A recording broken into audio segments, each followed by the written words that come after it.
უხერხული სალაპარაკო, მაგრამ რაღაცნაირი ანტაგონიზმის კი ყო, აი ჩემ მაგიტომ მგონია რომ დედაჩემს და ნატაშას ალბათ ბრამდენად უჭირდათ, იმიტომ რომ ჩემს მიმართაც იყო რაღაც დამოკიდებულება ისეთი, რომ აი პრივილეგირებული და ალბათ თავში ავარდება, რადგან ამ ოჯახიდან არის, იმიტომ რომ ანტიგონე რო ვითამაშე მახსოვს, რომ აი ასეთი განადგურებული მორალურად არასდროს არ ყავ, თვით შეფასება მქონდა 0-ს ქვემოთ.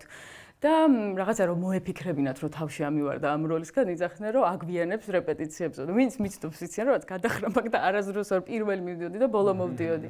მე აი თან არაფერი არ მაქვს მაგ დროს გაკეთებული მახსოვს და კასტინგებზე არ მეძახდნენ, იძახდნენ რომ უარს ვიძახი თუ რაღაცა რაც აბსოლუტურად მოგონილი და იმ დონემდე მივიდა რომ ერთი პროდიუსერი შემხვდა და ვაიმეო შენო აქ როგორ ხარ ახლა მითხრეს რომ ფეხი გაგმოდეხილი როცა არ მქონდა და ეს ასეთი მითები ხო გვესმის მსახიობებზე, მაგრამ უკვე ხდება ხოლმე წარმატებულ ადამიანებზე და ჩემ შემთხვევაში აი 19-ის რო ხარ და უფროსი ადამიანები რაღაცებს იგონებენ რომ შენ არ მიგიშვან სადმე დაიწყო ძალიან ადრე და ახლა ვხვდები რომ ალბათ ოჯახის გამო რომ აი რაღაც ტიპის ის იყო რა სხვას დავეხმაროთ ამას რა შეჭირდება დახმარება წასვლის ერთ-ერთი მიზეზი ეგეც იყო ეს რომ რაღაცა უცხოდ გზნობდი თავს და მინდოდა რომ მომეცილებინა ეს სახელი